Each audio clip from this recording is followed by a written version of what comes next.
Hey everybody, and welcome back with this study group studying Peter Adamson's A History of Philosophy Without Any Gaps. I'm Medallion, and today with me, Rogerio Marquez and Graham Pong. How's it, guys? How you doing?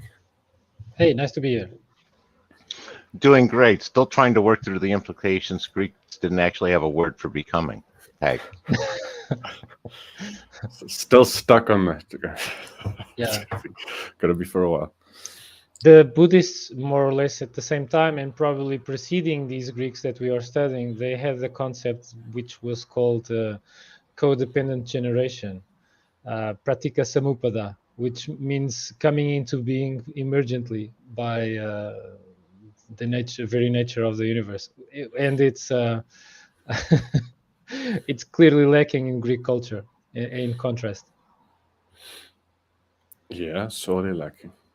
But today we are going to be discussing Aristotle's views on physics, nature, especially on change and time. And also, we're going to be taking a look at his view on the nature of souls. Yeah, and these subjects are more interrelated than might meet the eye, and we will see. We will see Yeah, how. actually make a bit of a theme together. So, Yeah, but by accident, we're discussing them together. But they kind of fit yeah. together. We could say that change plays a common thread in Aristotle's physics. He's wrestling with the concepts of space and time, and also soul. Also, making good use of his device of distinguishing between potentiality and actuality, applying that to a range of problems in a fairly consistent way. How do you feel about this, Graham? Oh no, I definitely I see that it's kind of coincidence or synchronicity that we're dealing with them all at the same time, but they definitely all interrelate. And part of it's almost like he didn't quite have Einstein's concept of space-time. He had space and time separate, and that sort of locked us in that until Einstein's time. Tag. Just as a kind of an amusing fact, little fact about what we understand of Aristotle, we get from the account of Diogenes Laertius, who was a late antiquity compiler and writer of the lives of many Greek philosophers, including Aristotle. And he's pretty much the only guy that gave us a physical description of Aristotle. And in it, he said that Aristotle had small eyes, slender legs, so he wasn't like a runner or an athlete, but he liked to dress fancifully, to have some bling on his fingers, some rings, like I put here on his fingers in this illustration. So, yeah, he's a man of fine tastes in how he dresses himself. If this account has any bearing with reality, which is not entirely out of the question, being him from an aristocratic family. Yeah, his father was a court physician to the king of Macedon, so it makes sense that he would have the means to buy a couple of rings, or maybe got handed down a couple of family rings. They had some history to them. Okay, so let's start with a quote from Peter Adamson. So, the first natural philosophers sought to explain all natural phenomena in terms of a single principle, which might be water, according to Thales, air, according to Anaximenes, or the more obscure infinite of Anaximander. Those Milesian thinkers are called sometimes material monists. So I found it amusing that although we might have known only Parmenides as being a monist, since these guys try to boil down the arche of the cosmos, or the first principle, as to one single thing, they were also called monists, but material monists in that. Yeah, I guess the distinction there between a monist and a material monist being that the material monist thinking that all of existence consists of one kind of thing, whereas Empedocles or Parmenides would say, like, no, the whole of existence is just one thing. Like, there's no Yeah. separate. And on the other side, we have Empedocles, who started with the principles of love and strife, and also added the four elements: air, water, earth, and fire. Yeah, Parmenides was a monist. Yeah. Uber monist. Yeah, and what I see Aristotle doing here is basically taking that concept of monism and kind of expanding on it from what Parmenides was inherently saying. And that's where he's coming up with saying you can have these multiple types of monists as opposed to just a monad monist. Tagging. Monist. I think if I remember correctly, Aristotle was surveying endoxa, like reputable opinions about the fundamental nature or reality of nature, and sort of surveying. In his surveying of different opinions, he sort of he classified people into different kinds of positions, and so the way in which he classified them was in the number of principles that they use to describe nature. And so he starts out with people who use one principle, tries to reduce everything down to one principle, and then he has a couple who reduces everything down to a few, so like Empedocles with his love and strife and his four elements. And then so he groups all of them together, and then on the other hand, he groups the atomists together with people that have a very large number, like an infinitely large number of principles that they use to explain the universe. And yeah, so he reckons you need the right number of principles for your theory to work. And so these people try to boil it down to one principle, boil it down too much, and the people who use an infinite number of principles have also like use too many principles. You need to use the right number of principles. And Peter Adamson humorously sort of points out that according to Aristotle, the right number is 3 principles. Yeah, we will see. It's also amusing that we find out now with this kind of showcase of how Aristotle deals with several endoxa that were kind of dear to us from our initial sessions. That when we were getting acquainted with these views of the universe, we actually had an end that was probably not known to us. We were looking at Aristotle's endoxa. Yeah, I kind of see Aristotle's endoxa as his version of not wanting to reinvent the wheel if he doesn't have to. So take a look at what everybody else has said first before I need to come up with my own thing.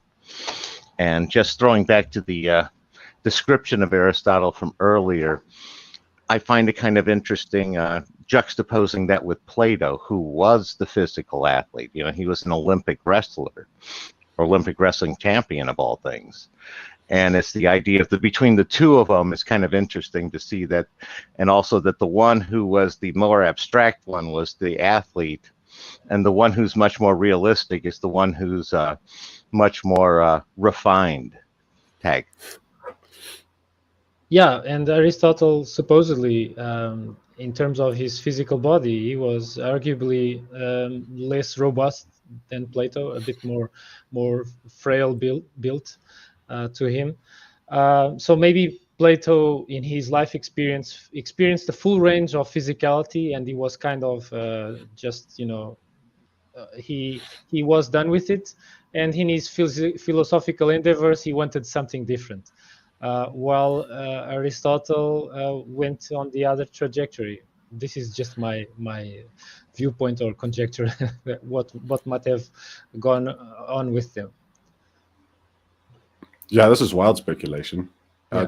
Maybe Plato, due to his rugged build, had a need to convince people, no, he's a softy at heart and he's gentle and kind, and people don't have to be scared of him.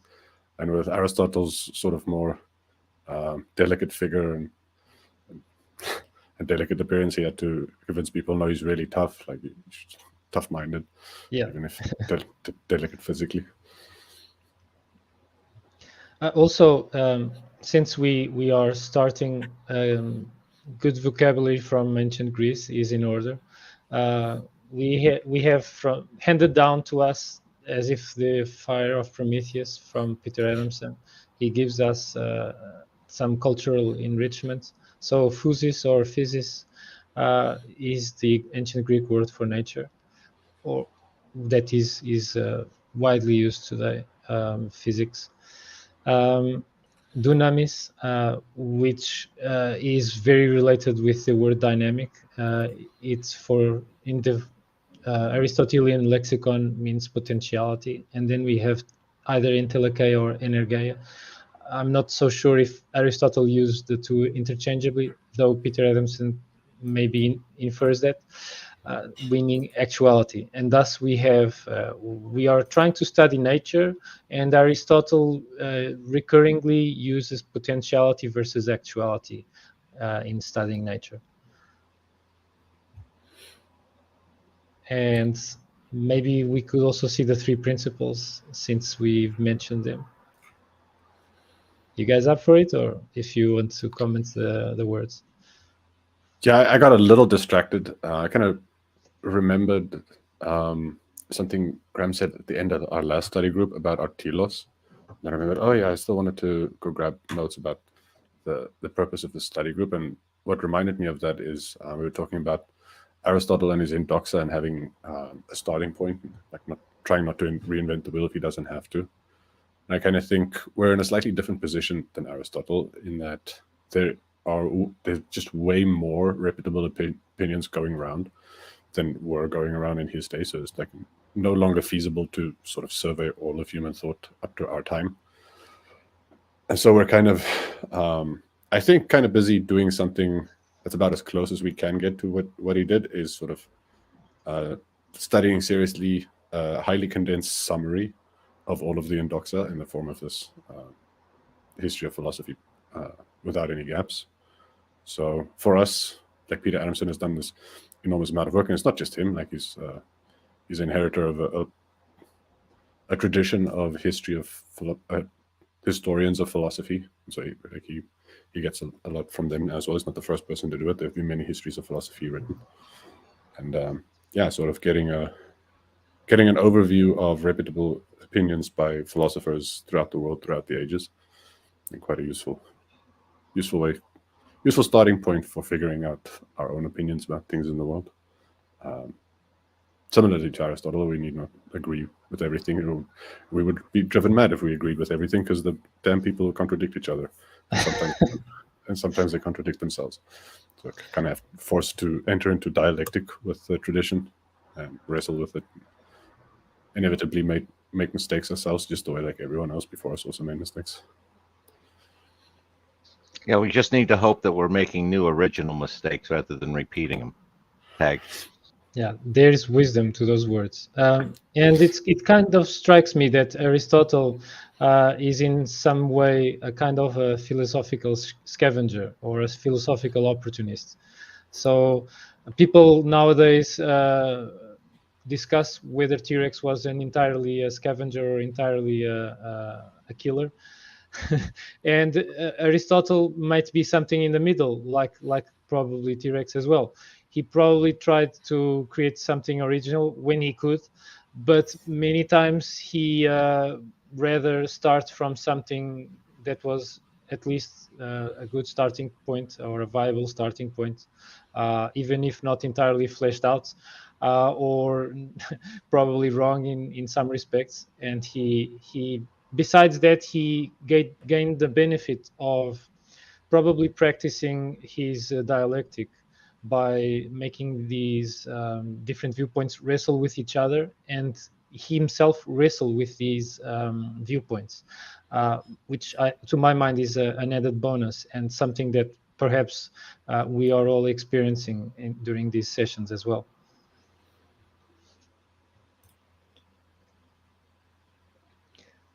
Yeah, sorry, that was a bit of a digression. Yeah. No, I totally agree. Totally agree. And as for going back to the main concept of Aristotle regarding the universe, how many principles of nature, according to Aristotle? At least this was what I gleaned from Peter Adamson's work. There are three. The subjects of change. They have absence of form, which it seems to equate to potentiality, and then form which seems to equate with actuality. And Peter Adamson even gives the example of a man becoming musical. So a musically illiterate person, as people are born, and then they have the potential of being musicians, and then they can actualize this potential by learning and training music, and so they can become musical. They can actualize the form of musical.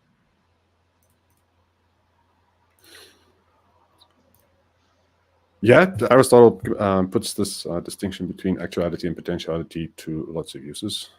So he has to kind of explain that.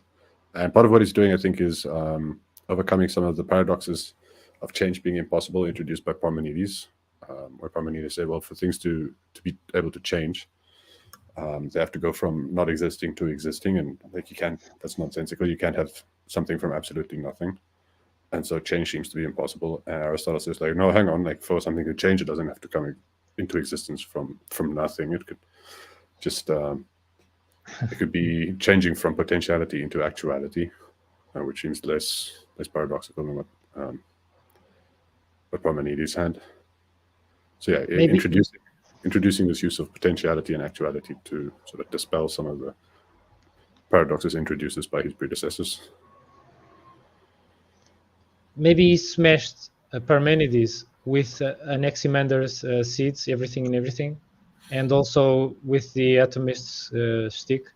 And so he just says, we don't need to just say that change really happens. It's there in potential. So I can get Parmenides and keep the parts that I agree with in him, join it with an Anaximander and the atomist, and we're set to go.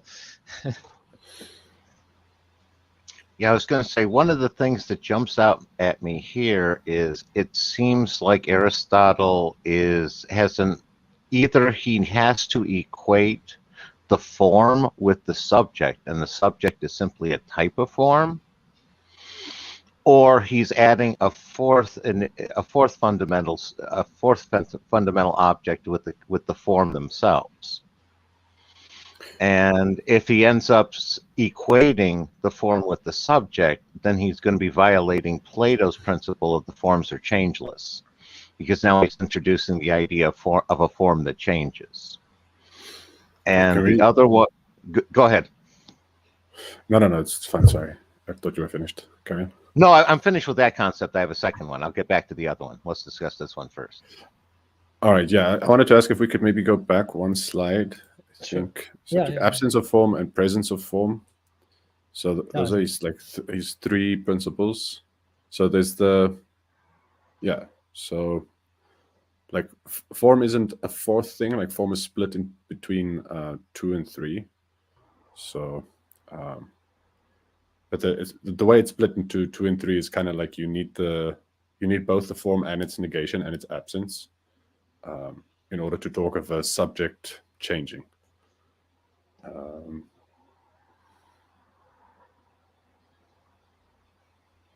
So yeah, can you maybe restate the last thing you said, Graham? I'm not sure. Okay. With this slide, let me explain that one. He's talking about he has the subject and the subject that changes. In a lot of ways here, he's assuming the form is pre-existing. And it's like he's introducing the concept that the subject and the change with the form sliding in and out. And again, if he's talking this as principles of nature, then the other way he could solve this problem is to kick the concept of form as not a principle of nature, but being, pre-existing nature. Again, there are different ways to do this. Yeah, I think maybe by principles here he means something like first principles. So maybe like saying pre-existing nature, maybe like one other way to state it. But yeah, so he wants a couple of. So he described his method of demonstration. So he wants his first principles, and he wants those first principles to be able to start off a series of arguments that will eventually explain everything in nature. So it's like they're the things he starts his argument of demonstration with. Actually, I'm not sure how that would relate to his ontology. Would you say, like, if in some sense an abstract principle of subjective change exists, or some, like, in some abstract sense form exists, in some abstract sense absence of form exists, or those. So he was critical of Plato's idea that numbers are these abstract entities that exist independently of the things we use to characterize them. So I think it's plausible it could go either way. You could say these are just, like, similar to numbers, they're these abstract things we use to talk about reality, that don't necessarily have independent existence of like the rest of reality. But yeah, they're the starting place for his demonstrative arguments explaining why things in nature are the way they are. Yeah, no, it's what I try to do is I try to, me to try to understand this, I sort of try to reformat more into a system, like a mathematical sort of like Euclid's Elements, and where Euclid starts with, you know, his postulates, and then his axioms, and then the definition sort of thing. And that's where I come out here, as he's saying about there only being 3 of them, and it seems like the form is something, either it needs to be the subject or it needs to be kicked outside the system, is where I'm doing it with the system that he's building here.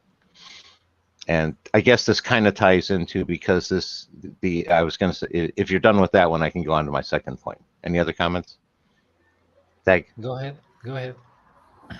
Okay, the second point was the idea that his actuality and, you know, and possibility ends up being incorporated into his logic, into the formal logic in the late 1800s with Peano, where he introduces the existential operator, and it becomes formalized where basically they merge both of these aspects of Aristotle's ideas into one.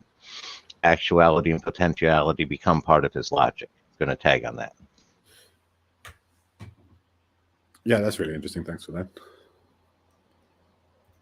It's like logic is used as an instrument to understand the universe, and at the same time, there is logic in the universe. Am I kind of reinterpreting this in a feasible way?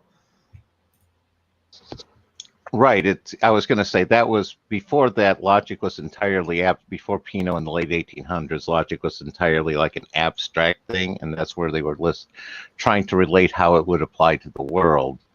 And from a technical standpoint, the existential operator, where it's like there exists, when you start adding that one, it becomes much more of a connection to the real world that we experience. Tag. Okay. Let's move on. Yeah. We might be left in a state of aporia, either at the beginning, during, or at the end. It's stuff of philosophy. You've given us some stuff to wrestle with, Graham. Thank you. So the example, and also, yeah, he gave Peter Adamson gave a few examples of things that can be subject to change, or either being in these last two principles, either being somewhat absent or somewhat present. And one cannot notice that it seems that there is a gradient here. There are things that are not entirely 100% cold or 100% red. It seems that his system, and he has in mind that things change gradually and aren't 100% actualized. And so this is at least my interpretation. Would you guys want to add anything to that? Yeah, it seems like a decent interpretation. I think Adamson talks about if you're moving from one place to another, if you're halfway there, like you haven't fully actualized the telos yet. So when you arrive at the end of your destination, then you've actualized the change. So, but yeah, that does introduce this this element of telos, of purpose, of end goal in most of these analyses of change and things that happen in nature, which is something that's been very controversial later in the history of philosophy. and history of science. Yeah, no, I would say here, this is one where Aristotle, he wasn't reinventing anything. This is a new development on his part, because from my perspective, this is the first time you actually had anybody introducing that idea of a spectrum and a gradient. Before this, all the philosophers were dealing with it was either present or not present. And this is where he, again, not even, potentiality, which could be dealt with that one. It could be potentially there or potentially not there 100%. He's allowing it to be almost like partially there at times. Tagging on that. Yeah, at least the philosophers we've been learning about, it seems this is first. So there may have been others that have, like, we don't have records of them anymore. yeah, we can always assume that. A different part of Aristotle's Endoxa, which isn't available to us these days. Tags. Yep. Yeah. Members only. Yeah, there's also the conference of on the elements of their innate or natural tendencies of movement, and they can be gleaned from with the symbols that they have beneath the corresponding polyhedra. So fire and air are pointing upward, earth and water are pointing downward, and the symbol for aether is kind of like round. So the aether being the material that constitutes the celestial spheres that serve as the support for the planets and stars, and everything around the ancient Greeks, including Aristotle, seem to go in circles around them. Aristotle believing or adopting the endoxa that he is standing on the object that is at the center of the universe. Well, why not? So yeah, there are these 5 different elements that he gained from both Empedocles and Plato, from Plato's Timaeus, and were part of the endoxa that he started with.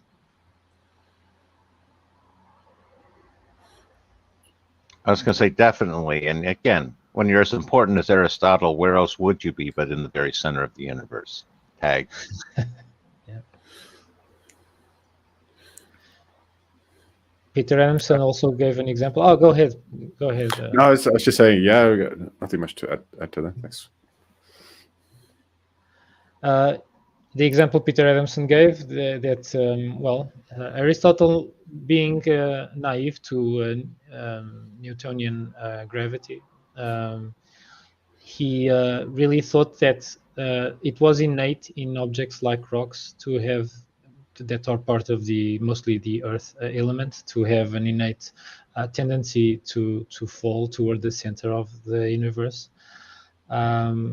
And he even thought that heavier objects had more of this innate tendency than lighter objects, excluding the air drag. So a bigger rock for Aristotle fell faster than a smaller rock, which was demonstrated as false by Galileo, who dropped similarly shaped objects or spheres, I think, ball bearings, but with different masses from the Tower of Pisa, according to legend. I'm not sure if it's correct, but at least he falsified this claim from Aristotle not by dialectic, but by experiment. And yeah, well, this is Aristotle on gravity, or proto-gravity, rather.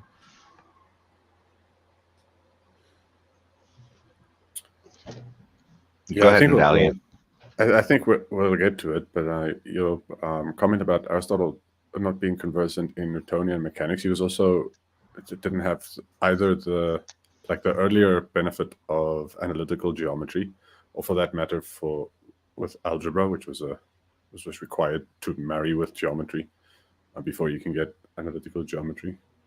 So yeah, there's a different analytical frame of mind he had than either Descartes or Newton would have had. So yeah, I guess you could have tried experiments to check if things fall at the same rate. I probably did try a couple of experiments, like a leaf will fall slower than a rock. Yeah. But for wind resistance reasons. Maybe he never was occurred to fooled by air drag. Yeah, it never occurred to him to control his experiment by a drag shield, like two equally sized books within equally weighted books within different objects on top of them that can shield the air. That would have been different. So yeah, easy mistake to make. I was going to say definitely he didn't have the concept of experiment down. He just had the concept of observation. So when he's observing it, he's noticing heavy things fall here faster than light things. Like I said, feather versus rock sort of concept. And just wanted to comment on the Galileo. Yeah, that's an apocryphal legend, sort of like Newton having the apple fall on his head. What Galileo actually did was he experimented with different weighted balls rolling down inclined ramps of different degrees, and basing the timing off of that was seeing how, with basically slowing gravity down, where a very gradual ramp, it falls slowly and it's easier to time, and seeing how that changes based off of how much you bring gravity into the mix. Tagging on that. Yeah. Clearly, the refinement of the care in constructing experiments that isolate variables is something completely alien to Aristotle. As you said, Nerdalium probably did drop stuff or whatever and see what happens. Maybe not so many times as an avid scientist would want to do to get more statistical significance, which was also alien to him. And so he did fewer experiments with lower quality, mixing different variables. In the case of the dropping stuff, maybe drag.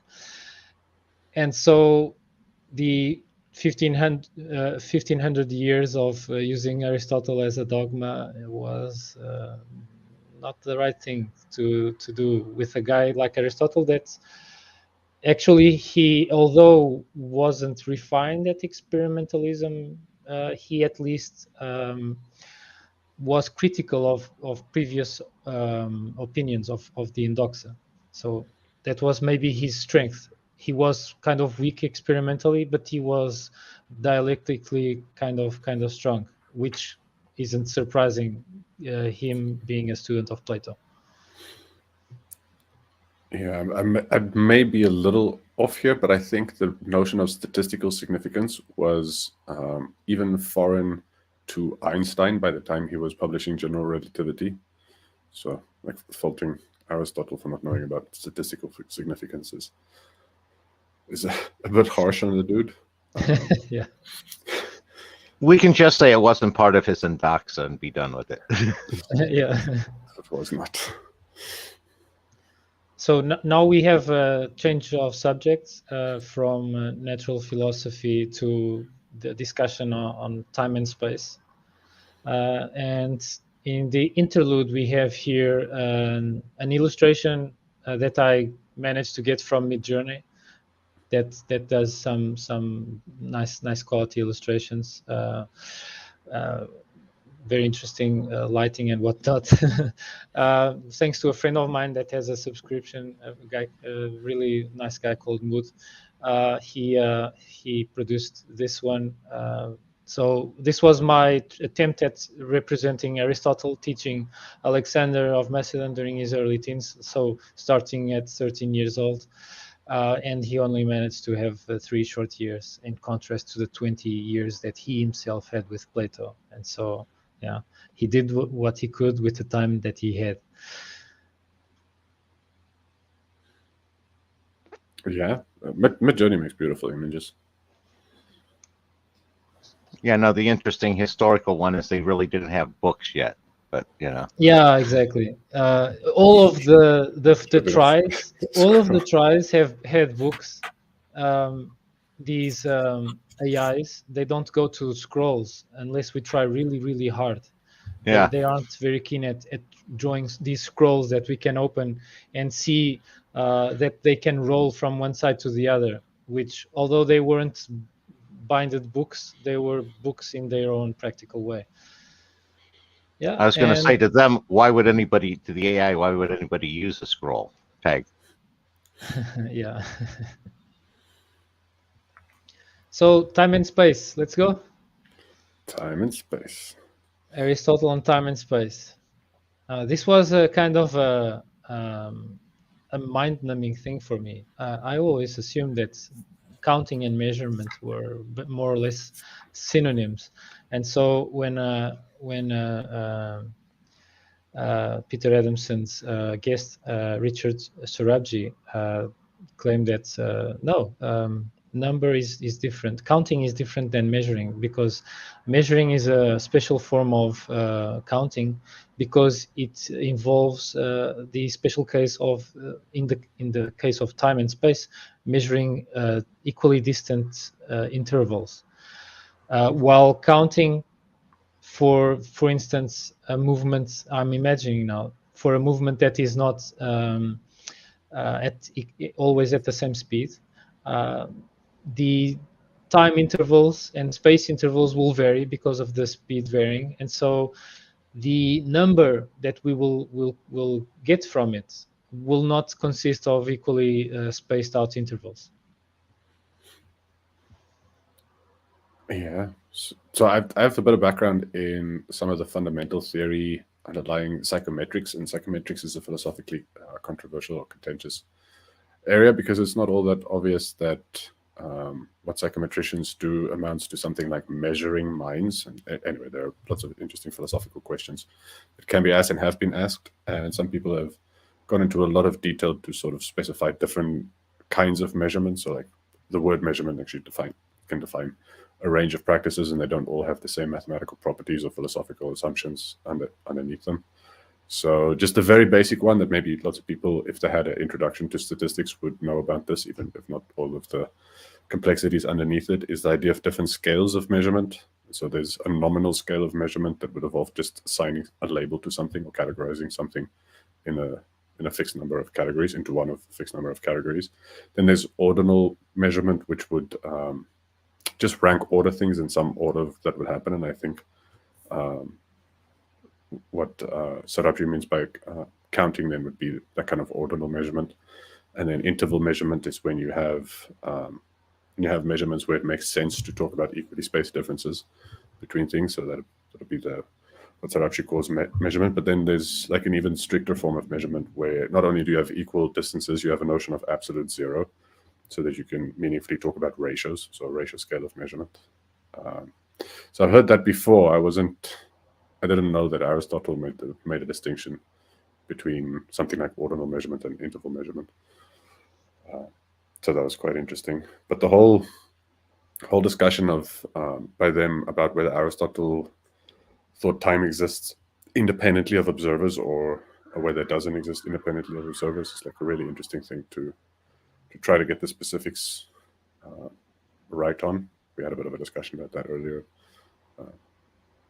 It became clear to me that maybe I didn't understand it as well as I thought when we discussed, so I'm kind of keen to pick up that discussion again. I was going to say my take here is that they were saying that the difference between counting and measuring involves a certain amount of memory, because counting seems to be just that process of ticking it away. And to measure, you need to remember where you started. What is basically you had one tick, and then you have to remember how many you go until you get the completed one. So it inherently kind of involves a process of time and also a process of memory of what happened during that time. It's sort of the abstract concept I was extracting from Aristotle here. What do you guys think? Tag? I got from this a kind of a potential way of wrestling with relativity and absoluteness. Maybe the universe is absolute, but we can only measure in with relativity. When we use a ruler, we always need to place the both extremities in some place, some points. When we don't have one of those 2 points laid down, it doesn't make sense anymore. And as for counting, it's interesting how it also involves the order by being in a number line, as opposed to just kind of, instead of using a rule to measure, we just use a piece of string and cut it, and we don't even know the number in centimeters of what we're measuring. We just cut the piece in the same length that we want, and then we produce more pieces of string or some use it for some other practical purpose by virtue of having that size or extension. But it does not involve any order, while counting assumes an order, and an order is relevant when we are talking about time, because time seems to have an arrow, a direction.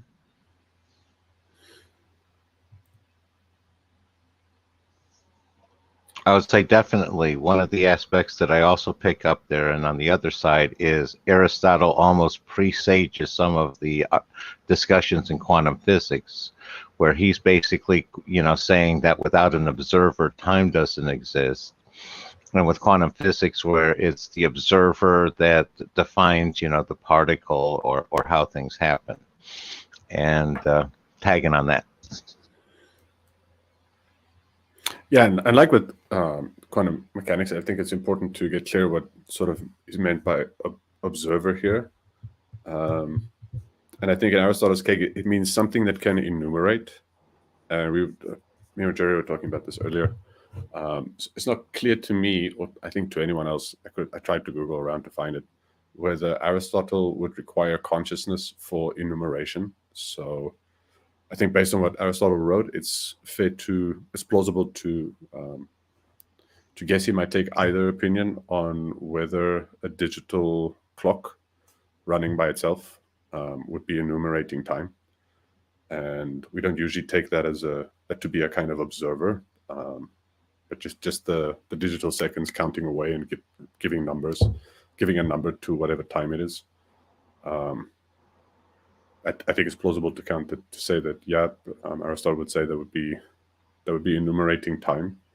And so even in a universe without any conscious entities, if there are things like those digital clocks counting time, time would still exist, I think, maybe for Aristotle. And then even if there weren't automatic enumeration devices, it's also unclear whether he would say, well, even if there weren't any conscious entities, as long as it was possible for there to be some way to enumerate changes, then time would be existing in potentiality, whereas it would have to actually be enumerated somehow for time to exist in actuality.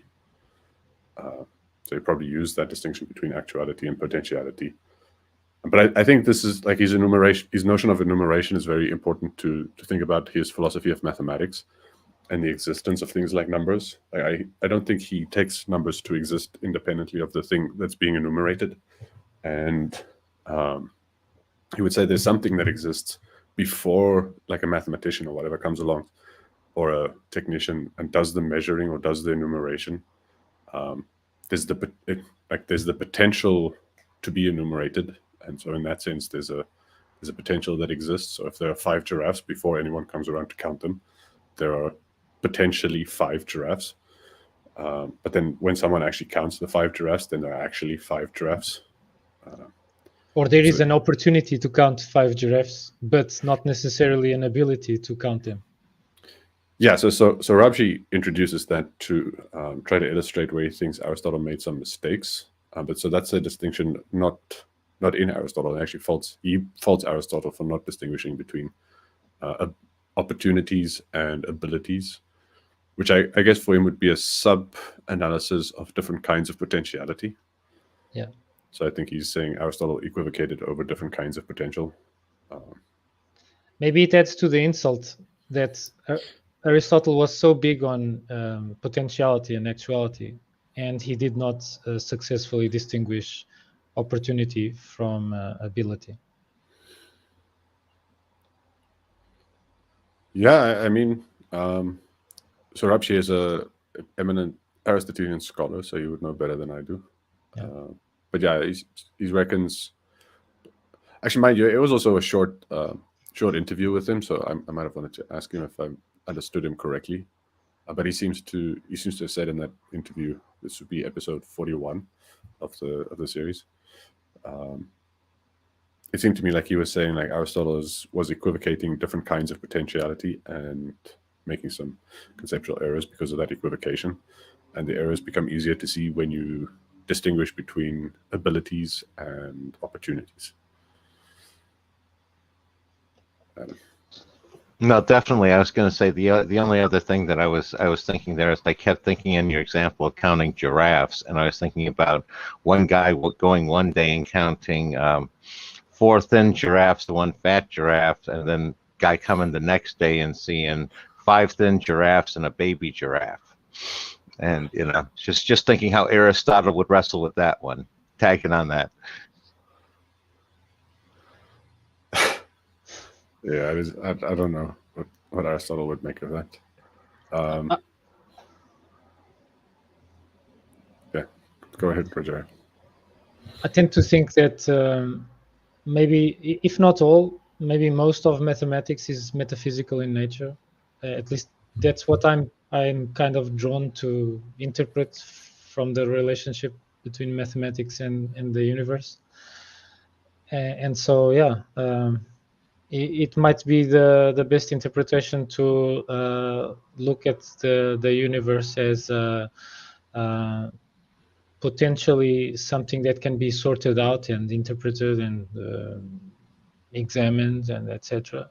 But it can only be so if there are sentient agents that develop the ability and employ the ability to do so.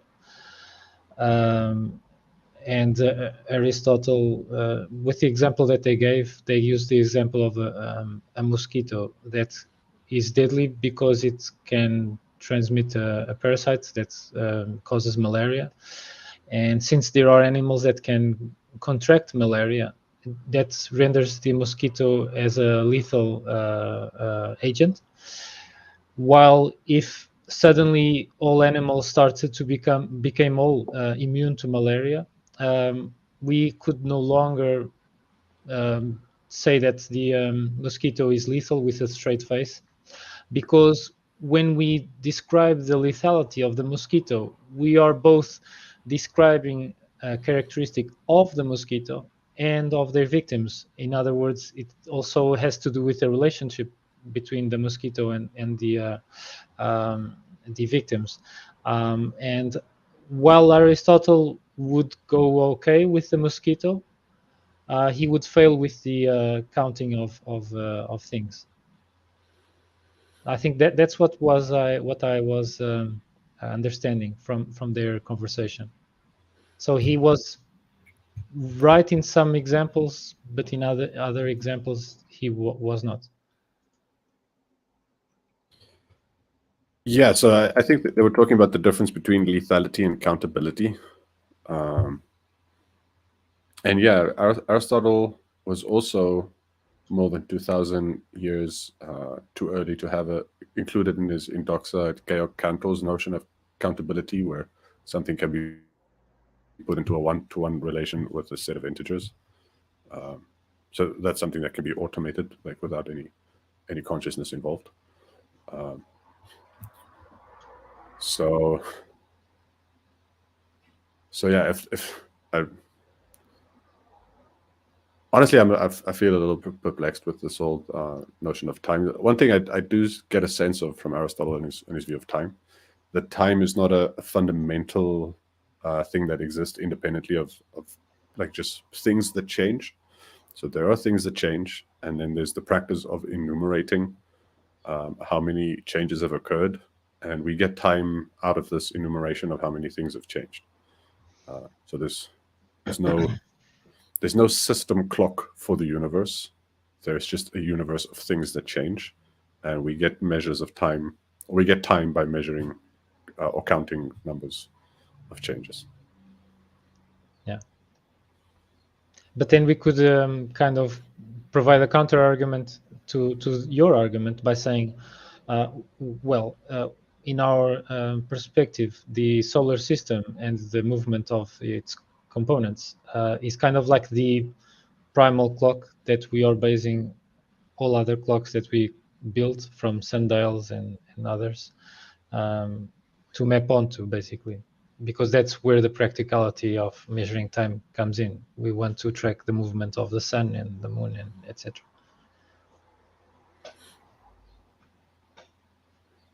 Yeah, so measuring time is practical for a very large variety of reasons.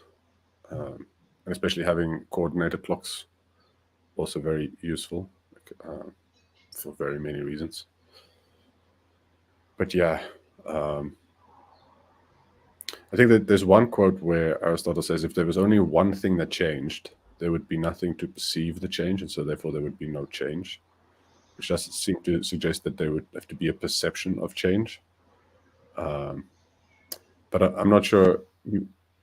I'm not sure if he meant a conscious perception of change, or just like perception in the minimal sense necessary to make it possible to enumerate. So, like, mind you, if there was just one thing changing, which there is if we look at Parmenides, and nothing is outside the oneness of being to perceive it, so it doesn't change.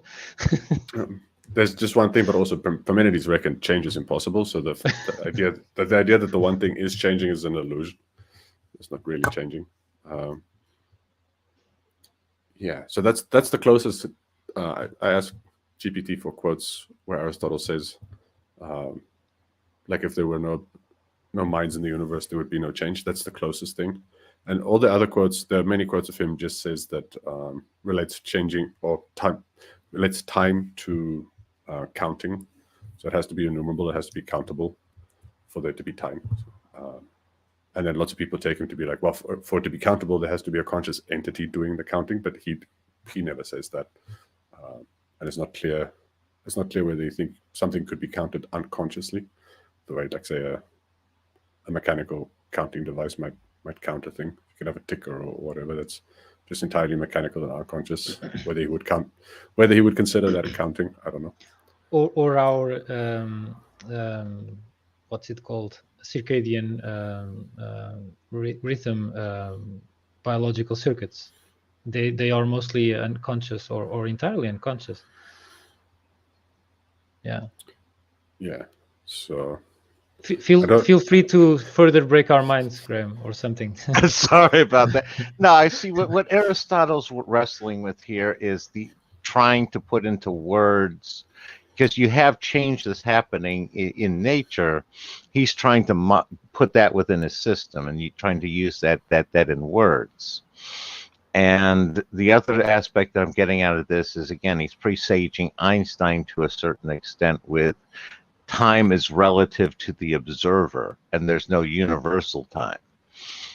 Sort of, again, with it, Einstein put in all sorts of math when it came to different velocities and all that sort of stuff. But it seems like Aristotle is at least mining a similar territory with the idea of everything is relative being his universal principle.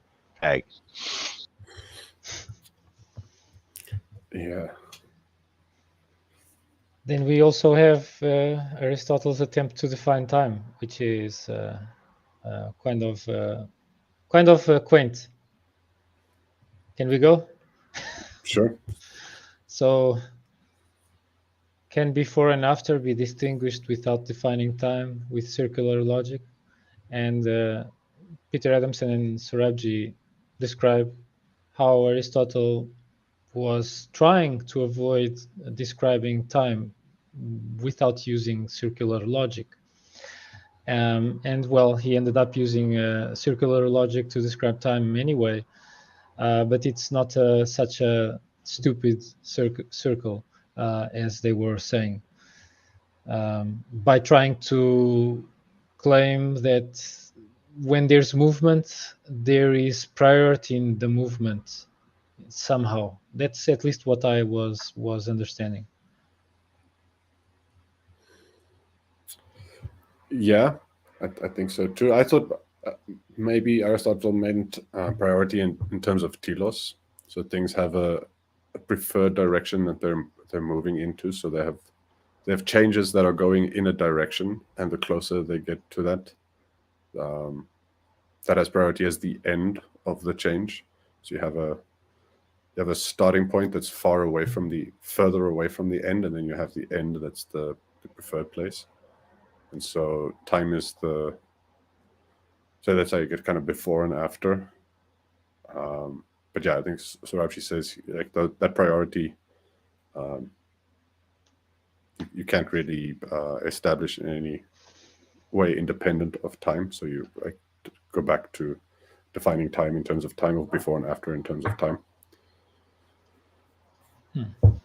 So it's like the efficient cause is at the beginning of the arrow of time, the final cause is at the end of the arrow of time, and the stuff that is involved with the change is the form and the material and its forms. That sounds right to me, and I'm not sure it's why it's circular, but yeah, so the experts reckon it's circular. Yeah, but it's what your point. I hadn't considered it. It's a really nice point that ties Aristotle's four causes with his attempt at describing or defining time. Yeah, it's really interesting. Yeah, I was going to say on the four causes aspect, I would think that the process of time would be in the formal cause, and with the how, with that goes with the transition from beginning to then is where he would have embedded time. And I sort of see it as Aristotle sees the arrow of time existing from a teleological sense. It goes from from that aspect. I agree with Nadalian 100%. And he basically tries to retrofit it backwards and incorporate that observation into a system without necessarily giving it solid justification. And, one of the best definitions of time I ever heard was time exists so that everything doesn't happen at once. Going to tag on that. Time exists for the eternal amusement of metaphysicians. How about that? Yeah. And frustration. Okay, so the next slide is something that we already went through, but it is amusing, so why not show it nevertheless? Yeah. And this other one as well. So in Adamson, Sirabjis, and many contemporary thinkers who have went on through Aristotle, they distinguish between the opportunity and ability to measure time. Visibility is visible, change is countable, regardless of there being someone available to do the seeing or the counting. But it seems that Aristotle didn't fail to see that. And the next part is regarding the finiteness and the infiniteness of time and space. Feel free to comment while we're still here before we go to that part. The part that jumps out at me here is it seems like if you go a little further east and you incorporate hearing, we got trees and woods that people are talking about. Tagging. Yeah. Yeah, like I've said most of what I wanted to say. With that, most of the quotes are Aristotle referring to countability or enumerability.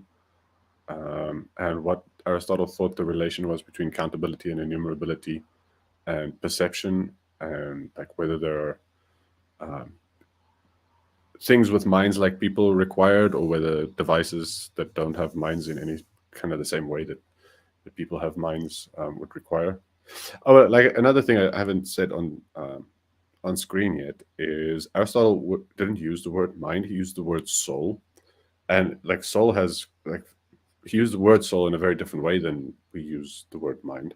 So he would ascribe to plants souls in ways that like we would not ascribe to plants minds. So in the next chapter that'll be relevant. Yeah, we will get into that. Yeah, but so that's also important. So that there's a place where he said like if there's no soul, there would be no time, or like no soul to enumerate the time, there would be no time. And for us, we kind of translate soul to mind. We think like no soul is this antiquated thing, like woo-woo magical thing, which for Aristotle not so much, but it's definitely different than mind. So if you just substitute the word mind for soul, you may be misinterpreting what Aristotle meant. So for him, he was close to, I think, Thales with the notion that I think it was Thales with the notion of soul as something that causes change, like an internal. Yeah, it was Thales. Stimulus. Yeah, internal stimulus that drives change. So like living things can move and change of their own accord. So they have souls, and then dead things have. The ember with static electricity that attracted smaller stuff, and the magnetic rocks. That was definitely Thales. Go ahead. Yeah. So I mean, with that notion of soul, I think Aristotle may have actually attributed to like our digital clocks these days soul, because digital clocks have like their own impotence. They have their batteries with magnets in them, and if magnets have souls, then I guess digital clocks would have souls. So he might have said like he may have said like even if there's no conscious being in the universe, a digital clock is soul enough for time to exist. So in that sense, he's claiming that time wouldn't exist unless there was some soul around to measure it. Maybe less far-fetched than we might think, just because it's difficult to keep track of all the ways in which he's using terms that are very different from us, and where he's conceptualizing things in a way that's very foreign to us in some ways, and very similar to the way we think about things in other ways, and like keeping track of where what he's saying, we have a straightforward interpretation or analog to how we would speak these days, and other places not so much. That could be a little confusing. That's going to be true for like all of the philosophers we cover, I guess, in this entire series, like keeping track of how they're using terms in technical ways that may be misleading if we don't keep in mind that they're using it in a special way that we don't use those terms, can render the interpretation of sentences and claims quite difficult. But yeah. Some of them by the end, I'm quite perplexed. Some of them inventors of those words. Yes, yeah. And sometimes they like. Go ahead. Yes, sometimes they invent a word and then go ahead and use it inconsistently. Yes. I was going to say, or inventors of entire fields of study like Aristotle. The aspect of soul, I think, with Aristotle, that I think he would say that machines have souls in general, because they seem to be, moving and able to change and such. So, but we can deal more with that in the next section with the psychology. Yeah, at least some kind of machine. So like a sewing machine or a car. I think it would say cars have souls because cars can move. They can move by themselves. Definitely self-driving cars, even if they have souls. Yeah. So complicated. We'll get into it. I think we will flesh it out or not, considering what we perceive, what is our view.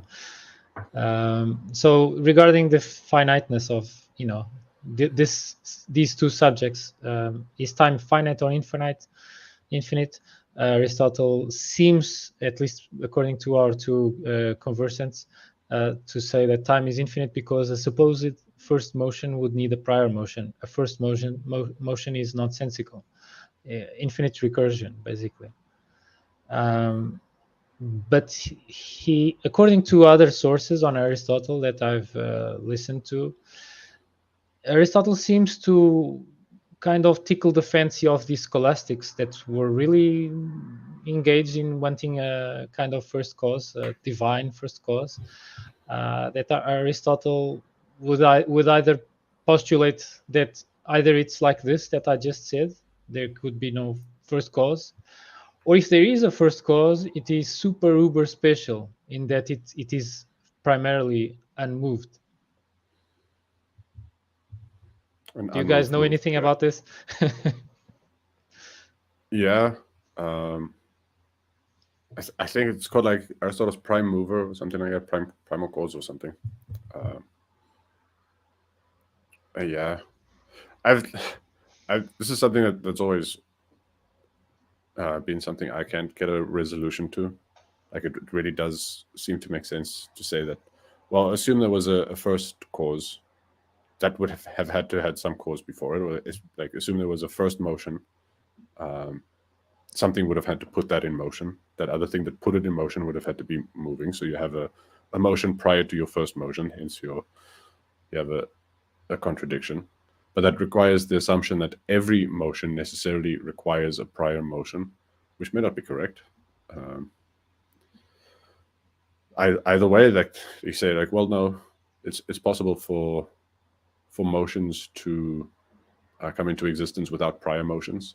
But frankly, I'm not so sure. I'm with Aristotle on the necessity of there being exactly one of those. Then, so if things can come into motion without any other prior motion spurring it, then that should be possible of occurring all the time, all over the place, again and again. Like just like why should it happen just one time? And I think that is postulated in some modern physical theories, where you have something like a quantum vacuum that is constantly birthing particles that are coming in and out of existence out of nothing. And the quantum foam, right? Quantum foam, yeah. It's something like a multiverse theory, where like new universes are spawning all the time. Maybe it'd be like in some sense on the other side of a black hole or whatever. But I've heard a bunch of theories about that.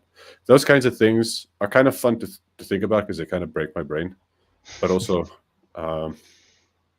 seem like slightly idle because it's not clear what the implications of a correct answer they would be. Like, if I can entertain this week one answer, like no, time's infinite into the past, and then next week entertain the idea that no, there was a beginning of a time, and those 2 weeks on a practical level would look no different. Like this, there would be no implications for how I would go about my day to day. So something I still don't know how to resolve, really, just using logic and observation and science, and something I slightly lost interest over as I got a little bit older. I was kind of obsessed by it a little bit in high school for a while. Not so much these days, but yeah. I was going to say you wrestled with it enough to come up with an answer you were happy with, or at least satisfied with for the time being.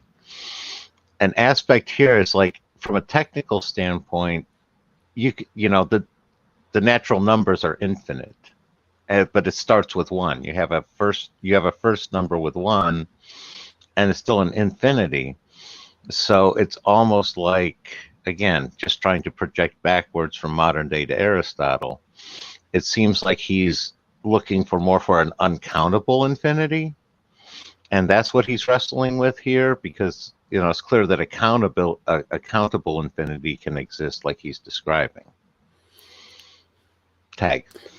If you want to get really technical about it, he's looking for something like a well-founded order.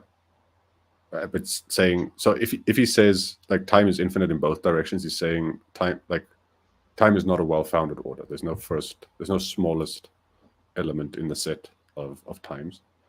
So the interval on the real numbers, excluding like between 0 and 1, but excluding 0, is not a well-founded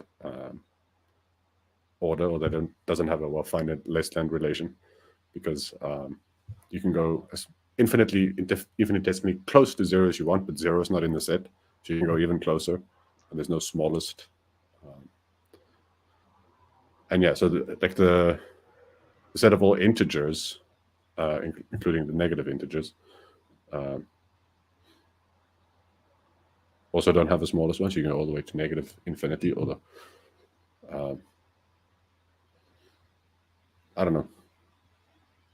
Actually, I'm not so sure why the hell I brought that up. Just kind of.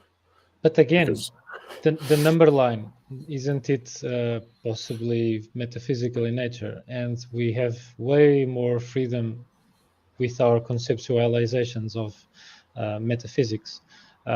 If any, we have only the vulnerability that if our metaphysics is inconsistent, we will likely fool ourselves with it, and others that are keen with their mind, they will possibly detect these inconsistencies, and they might not take our metaphysical seriously.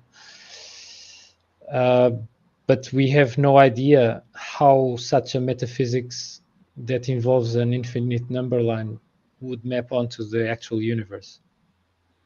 We are unaware of the essential properties of the universe that would give us a good would inform us of the mapping that would happen.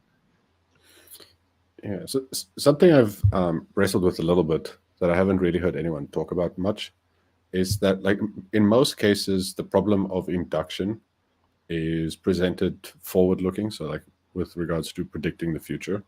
But a lot of modern astrophysics and stuff really is performing like a kind of induction retrospectively. So we have means of observing what's going on around us now, and then sort of finding patterns in the way the universe behaves now, and then saying, okay, given what seems to be the case right now, and given the patterns that we have observed the universe unfolding over time, if we run those patterns backwards and sort of inductively forecast in retrospect, in like a past forecast, like a precast, we sort of get to Big Bang theories and whatever. But so with the problem of induction is this: nothing that guarantees that the laws of nature may not change in the next couple of seconds or in the next hour or whatever. So the patterns, the lawful patterns by which the universe seems to be changing to us, or seems to be us to be lawful, we have no guarantee they won't change. And so, like, if we say, okay, assuming the laws of nature stays the same, we can sort of project what will happen in 1 million years in the solar system or whatever. But that's assuming the laws of nature stays unchanged, and we're assuming that we don't have proof that they will. But same goes backwards. Like maybe 1 trillion years ago, different laws of nature existed, and they changed over time in such a way that we have just no way of observing what sort of changes happened in the laws of the universe. And really, never really found an answer I was happy with, other than, well, I feel like I'm not equipped to really know. Like anything anyone comes up with is sort of educated guess, and not an educated guess that I personally have any practical use for. So that's why I kind of lost interest. If I gained anything from the philosophies of tranquility, like Stoicism, Epicureanism, and Buddhism, is that sometimes when we wrestle with questions, we might get an answer, but more often, if these are really fundamental questions about ineffable parts of the universe or ineffable essential characteristics of the universe, we might be left with the question unanswered. And so it might be a good thing to be able to be comfortable with having unanswered questions. No, I was going to say my on that front, that's where I ended up with abductive logic, where it's sort of a combination of the two, in between deductive and inductive. And it's the idea that what they're looking for truth is they're looking for that 100% certainty. And when you're dealing with the future, because of change and everything, you can't always be 100% certain. And that's why induction is really useful in science for producing hypotheses, which you can then test. And now we're with the idea of that scientific method just wasn't something that Aristotle had put together yet. So you understand why at least I understand why he was missing the boat on some of this stuff. Tag in to see if that makes sense with you guys.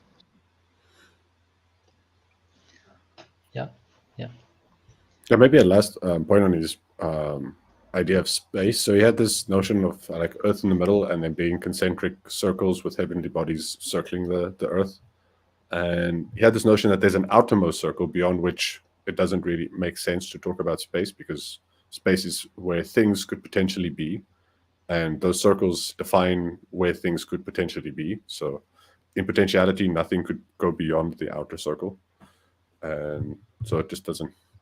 To him, like, if nothing would ever go there, if nothing could ever be there, it doesn't make sense to say there's space. So he does use the word space in a way that, like, we don't conceive of space that way. We conceive of space, well, even if it would be impossible to go there, if you could say imaginatively,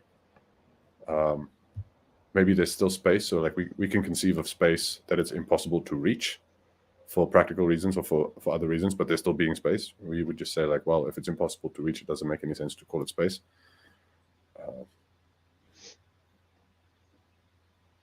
Something like that. The universe at its outer layers consists of circular movements. Therefore, it is necessarily finite and spherical in shape. And also, supposedly, the aether is an indestructible material.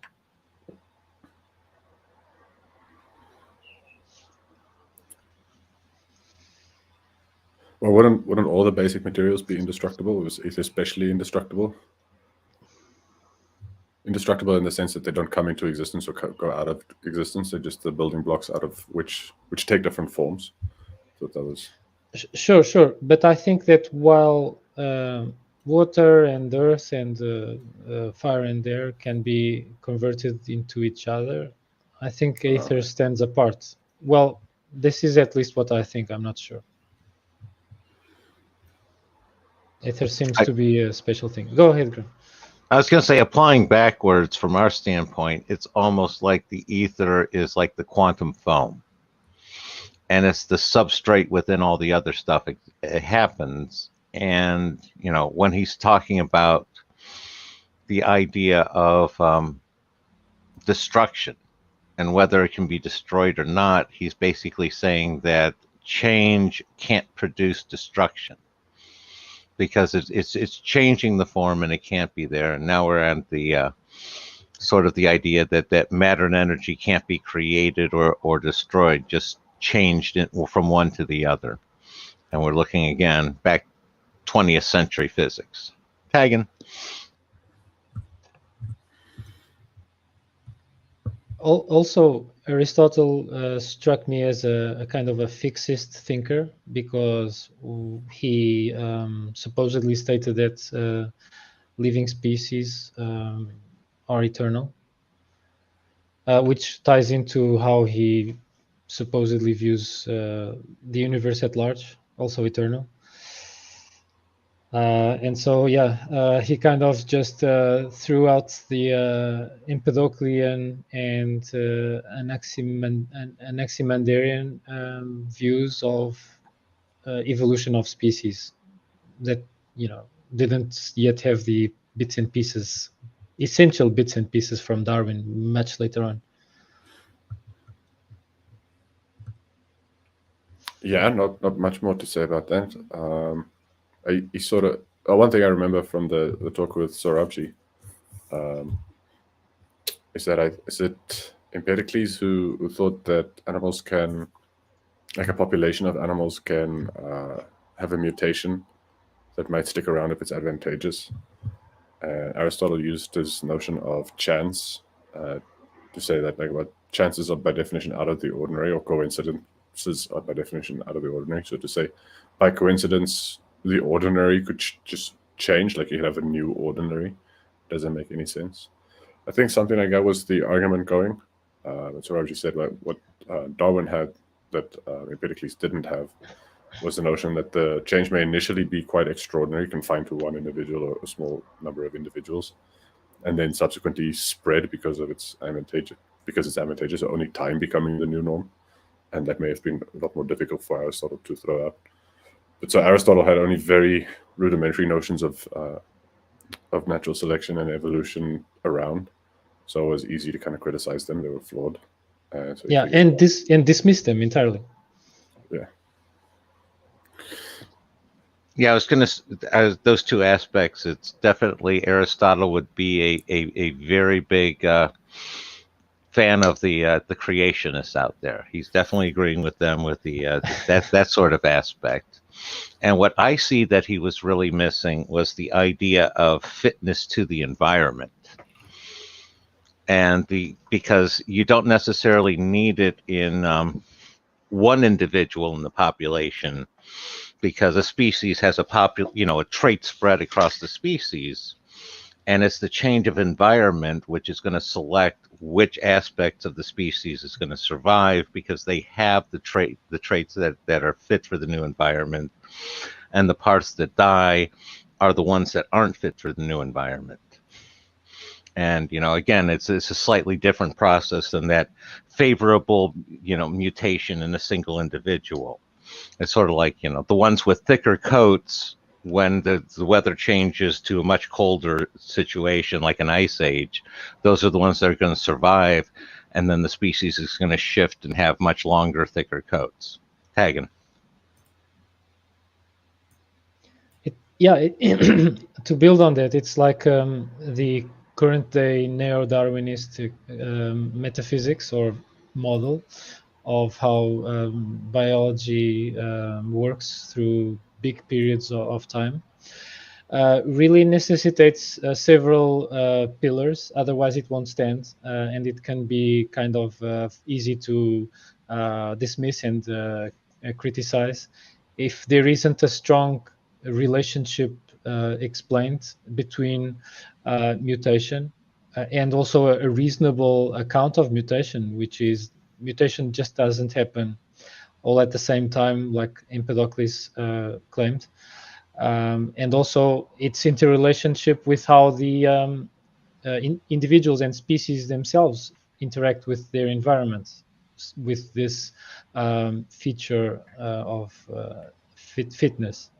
And of course, how natural selection probabilistically, another ingredient with statistics, will over generations will make some change, some mutations that are advantageous be by virtue of natural selection acting throughout generations of time will make the species, in some circumstances of some examples that we know about, become almost unrecognizable. Like an example that was famous in my school years of in pre-industrial England, there were these moths that were brown, and they would camouflage very nicely on tree trunks.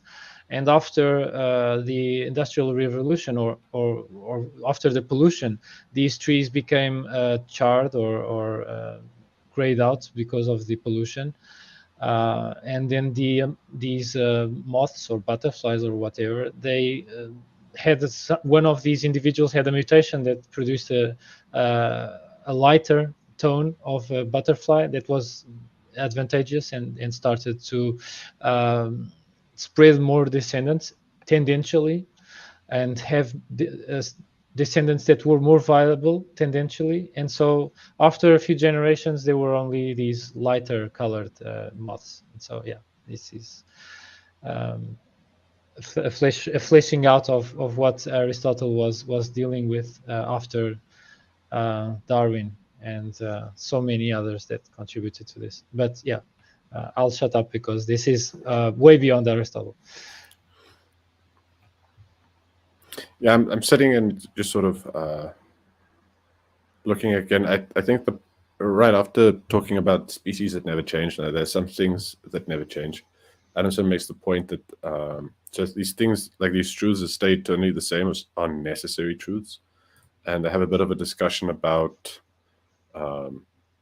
like it makes sense in one direction of inference. Like if you say 1 + 1 is true, is a true statement, it's a necessarily true statement, therefore it will always be true, it'll never be untrue. That makes sense. But then there are some things that will always be true that we don't want to necessarily think of as necessarily true. And I think Sorabji gives an example that Aristotle gives himself, where a coat that's never cut a certain way or something. Here it is. Be,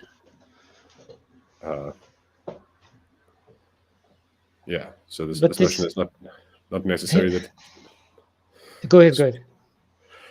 Yeah, so Aristotle wants to say, like, there are some things that are necessarily eternally true, but it's not all things. Like some things can be accidentally eternally true as well.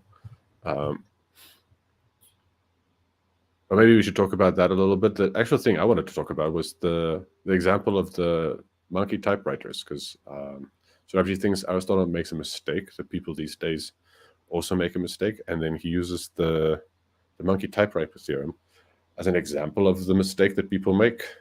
And yeah, I'm not so sure. I'm not so sure if they were just speaking carelessly. But I got the sense that maybe he doesn't really get the monkey typewriter theorem, so I kind of want to talk about the monkey typewriter theorem. But let's maybe talk about this necessary truth before the monkey typewriter theorem. Yeah, it's a good point that you raise, because as it seems, us both take this monkey theorem kind of seriously. Large amounts of tries throughout big amounts of time. It's just, it's inevitable that something unusual or kind of intended or sought will occur. Definitely. I was going to say, on the flip side of that one, it's sort of like the monkey theorem is also why the house always wins in Vegas. When the odds are shifted in your favor, you may lose some individual ones, but in the long run, you win. And again, it's almost like Aristotle saying necessary truths are metaphysical, and nothing, physical is necessary, almost. Tagging on that. Well, so I'm not sure that's exactly what he's saying, because he has this notion that the stars are on these like necessary cyclical or circular paths, and they're eternal, and so you have like this necessary. So there's like a necessary truth about the patterns, the way the heavens and the stars evolve over time. That for him, like contemplating that is the best possible life for a human being. So he was like really into that. And so it's in a way this is kind of funny. But the typewriter theory, maybe just stated explicitly, is this notion that like if you have a random process, and the monkeys really are physically not a good model of a mathematical random process. So I can kind of get if Sorabji is literally thinking of monkeys, then sure, I kind of follow him. Like it's not necessarily true that they would eventually produce Shakespeare, but it's provable that in the case of an ideal random number generator, if I say if you have a uniform random number defined over an alphabet of letters, so maybe the English alphabet and small cap letters and caps, and maybe a couple of punctuation marks, so 60 odd letters or whatever, but you have 1/60 chance of selecting any of them at any draw. I like a uniform random probability distribution in the sense of like no matter how many times, like a process that no matter how many times you observe it, you never get any better at predicting it than just chance. So the best you can do at predicting it is just defining this probability distribution over the 60 and say like, well, the best I can do is predict there's a 1/60 chance that any one of these will come up next. If over time you can get better in your predictions, then it's not a good model of a random process. And then you can sort of look at specific strings. So you can say like, what's the probability that on any given draw the letter A comes up? So 1/60. Like, what's the probability that you get if you draw a letter of two strings from two draws? So if you repeat the process twice, what's the probability you get two A's? That'll be 1/60 times 1/60, or 1/60 to the second power. What's the probability you get 10 A's? If you repeat the process 10 times, it'll be 1/60 to the 10th power, or whatever. So you can basically say, well, there's no reason why they should be A's. If you can say, what's the probability of getting any sequence, and it'll be for any letter, it'll just be 1/60. So you multiply first letter is 1/60 times whatever the second letter is, would be 1/60 times whatever the second letter is, 1/60. So for any given string, the probability of getting exactly that string in exactly that order would be 1/60 to the nth power, where n is the length of the string. And so that would include a string as long as the entire works of Shakespeare would be like however many letters there are in that entire works. would define n, and say the probability of getting those works in that in a long enough repetition of the thing would be 1 over n. It would be a very, very tiny number, but not a 0 number. Now you can say, okay, so you have this tiny, tiny number close to 0. Maybe it'll be 1 over 60 to the, 60,000 power, which would be a massively tiny number. You say, well, you have infinity, so just repeat the progress 10 to the power 1,000 times, and all of a sudden 1 over 60 to the power 60,000, or not 10,000 times. Let's say repeat the process 10 to the power 1 trillion times or whatever. Then all of a sudden that tiny little probability will be 0.99999 or whatever. And in general, you can prove a limit theorem that the more you repeat the experiment over and over, the probability that you'll eventually get the works of Shakespeare will tend to 1. It'll never actually get to 1, because you can make an argument what's the probability that you don't get Shakespeare at any time, and that probability will always be non-zero. So it'll always be possible that and no matter how many times you repeat that experiment, there's always a possibility that just grows. The more you repeat it, the tinier that possibility grows, but there's always a non-zero possibility that you don't get the works of Shakespeare. So maybe Sarabshi is pointing out that the certainty that people think applies doesn't actually apply. It's maybe a practical certainty. So like if you repeat it enough times, like practically the chance that you don't get Shakespeare's works vanishes, but it's not strictly speaking a 0 chance of not getting the works of Shakespeare. So you're like a very tiny chance of never seeing the completed works of Shakespeare, what would also for a lot of people maybe feel like cheating is like you could say like, all right, well, you're not 100% sure to get exactly the works of Shakespeare, but if you repeat it enough times, not only are you very close to 100% sure that you will get the works of Shakespeare, but you also very many times get works of Shakespeare that's wrong in exactly 1 letter, someplace in the 60,000 letters, and you get lots of examples that's wrong in exactly 2 letters, and you get lots of examples that's wrong in exactly 3 letters. I think lots of people would say, well, if there are 10 typos in 60,000 words, then you have the works of Shakespeare or whatever. Like 10 typos is nothing. You could easily fix 10 typos. Even 20 typos, even 30 typos, even 100 typos, and you'll have lots of examples with 100 typos, and like way many examples with 1,000 typos or whatever. But yeah, I've kind of gone on with that for a long time. You reminded me of a Heraclitean one-liner, in which he says, "Those who seek for gold will unearth a lot of dirt." And while you mentioned that it is really possible to strike gold in this exercise, that can, this mental exercise that can even be run on computers simulating the monkeys, while you will get close enough stuff that you are kind of aiming for, you will get a lot of nonsense, a lot of trash, huge amounts of trash. We cannot kind of downplay the amount of trash that we will get. Yeah, that's true. Piles of Yeah, trash. no, I was going to say what you're talking about with the monkey scenario is it suffers from the same problem as the induction problem, where induction can give you, a lot of confidence, but it can't give you that absolute confidence. Same thing with the monkey problem. And I think the reason they always used monkeys is the idea of Shakespeare being a monkey, and we're all monkeys. And the idea that if one of us sat at a typewriter long enough banging at it, eventually we'd get something like Shakespeare. Seemed like a second context to the joke, so tagging on it. Yeah, maybe. Or just maybe that because monkeys are like a derogatory term for dumb people. Like even someone as dumb as a monkey, if you just bang it randomly for long enough, you could produce a Shakespeare. Or a sarcastic misrepresentation of Darwinism, like a reference. Maybe. I tried to find out what was the origin, like the context and the problem that was meant to be illustrated by monkeys and typewriters. And according to GPT-4, it's just to illustrate ideas in mathematical probability.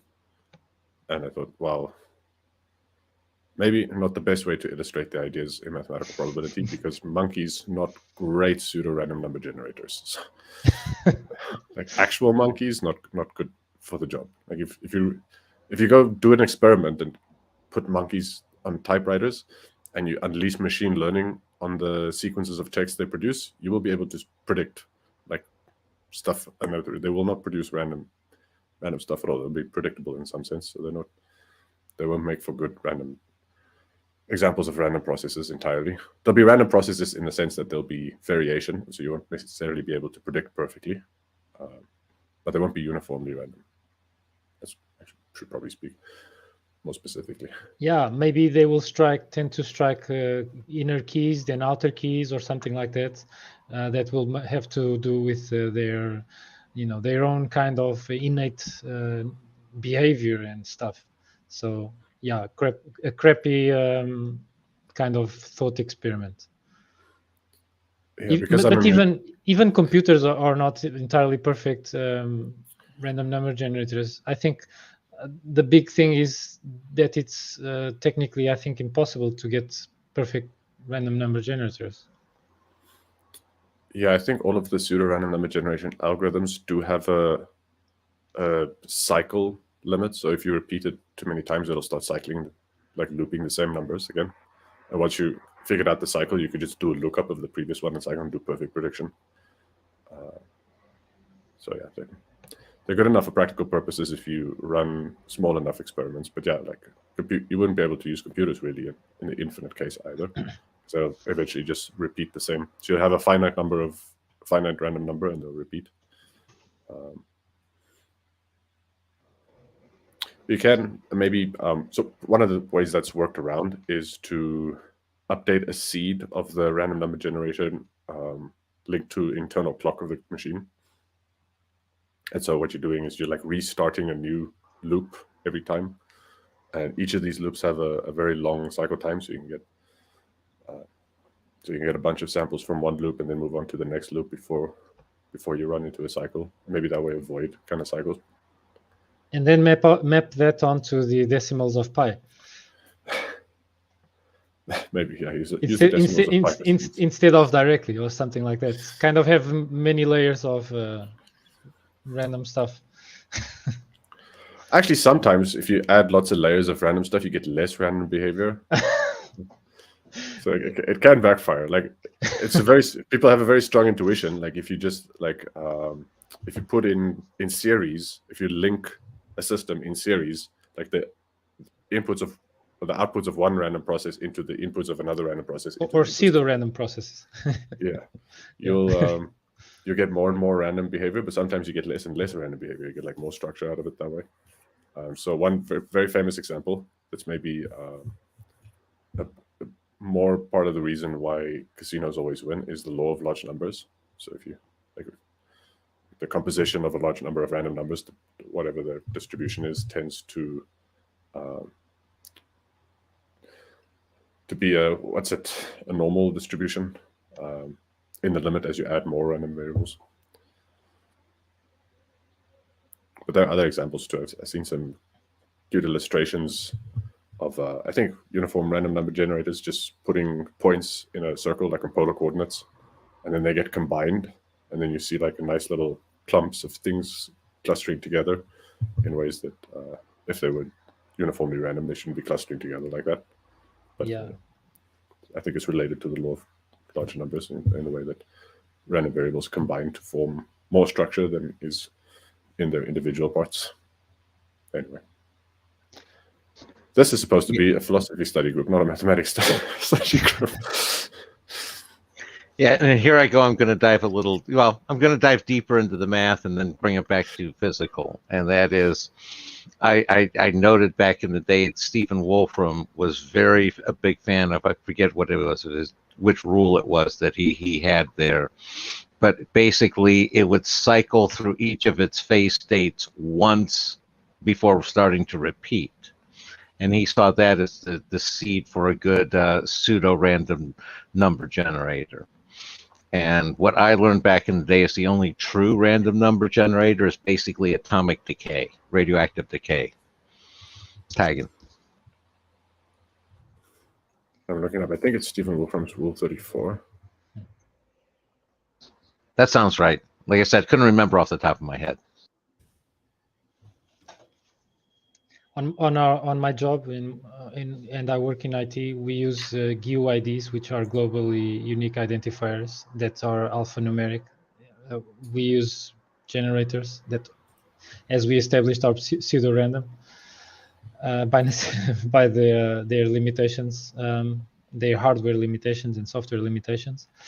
But they produce a string of alphanumeric characters that will not be replicated during the existence of our entire software project by sheer brute force of the numbers that are involved. That's why we have practical use for them. We can identify a snippet of code that has to do with something, some feature, with these GUIDs, and everyone in the team in different sectors of the company, like people producing content, people coding the software, and then people testing the software, all refer to the same feature with the same identifier. And so, yeah, that's a practical use of number generators. I should correct myself. Rule 34 is a 4chan meme. That means something very different, I think. Maybe. Was Stephen's rule 110 was a Turing equivalent machine? No, one of his other rules, not 34. 34 got stuck in my head and sounded right for reasons maybe unrelated to mathematics. That's okay. The one that stuck into my head was Rule 42, and I knew I was pulling that from Douglas Adams, Hitchhiker's Guide. So that's why I didn't even say it. Yeah. I'll just quote him.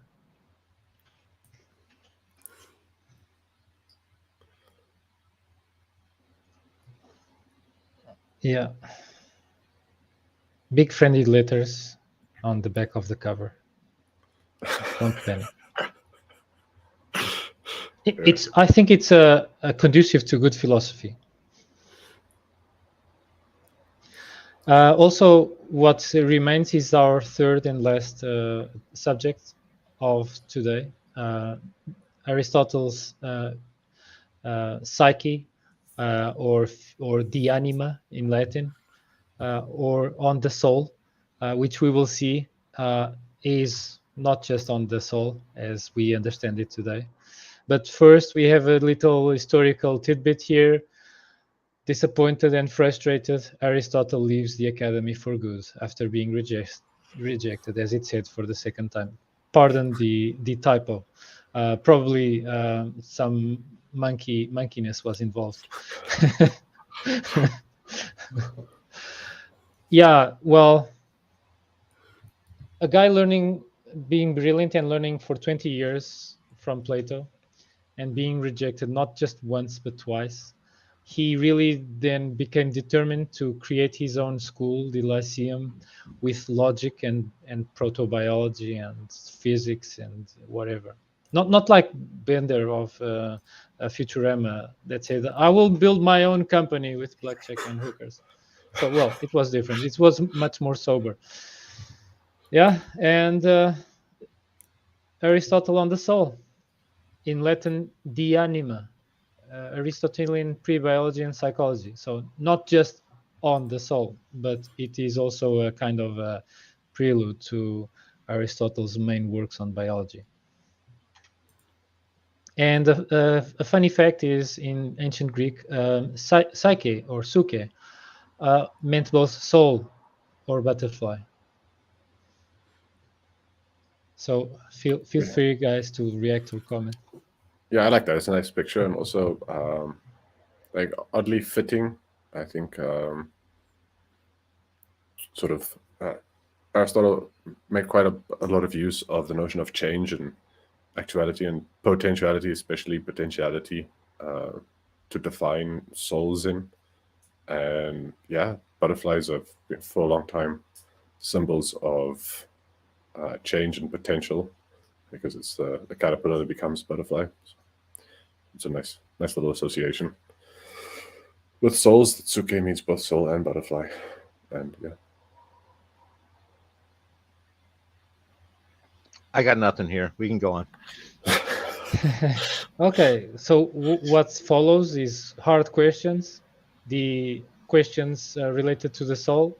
Well, I made a list of the questions because at this point I was running out of time to finish the slides.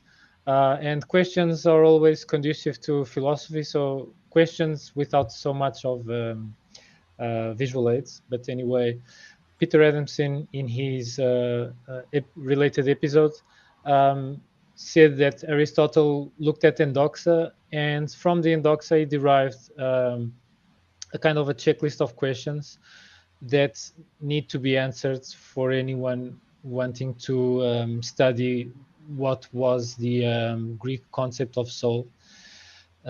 So why are we even positing a soul in the first place? Well, my explanation would tend to go to, well, we are not philosophical zombies.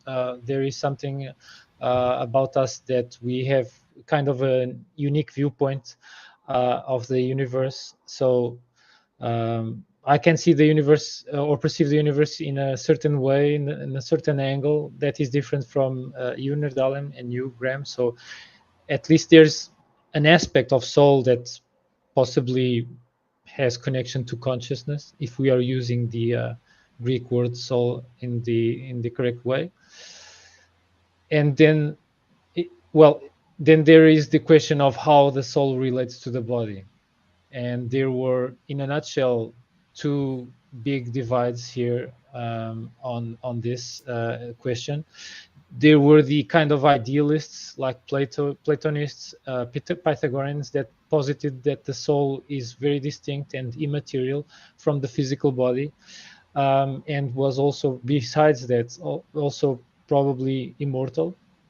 And it was the very thing that gave life to the body. Without the soul, the body would not be animated, so to speak. And so it was also connected in their explanation of what happens when death happens. And then on the other side, there are the more materialistic guys like Democritus, Leucippus, and also Epicurus, who would consider the soul as a physical body within the body. So the soul is made of special kinds of atoms, for instance. I think they would even consider them spherical. And well, according to Peter Adamson, Aristotle tries to get a third way or a middle way between these two schools. And since this is not supposed to be a monologue, tagging and passing to you guys. Yeah. So I think you may have said it. I was kind of scrolling through some of my notes. Aristotle found a way to find a kind of a middle ground between some of the more extreme positions in philosophy of mind that his predecessors had. So the one thing that souls are like these completely different kinds of things, metaphysical things that are completely different from the body, and the other thing. That would be dualism, and the other position would be materialism, like the atomists say, like souls are made of specific kinds of atoms.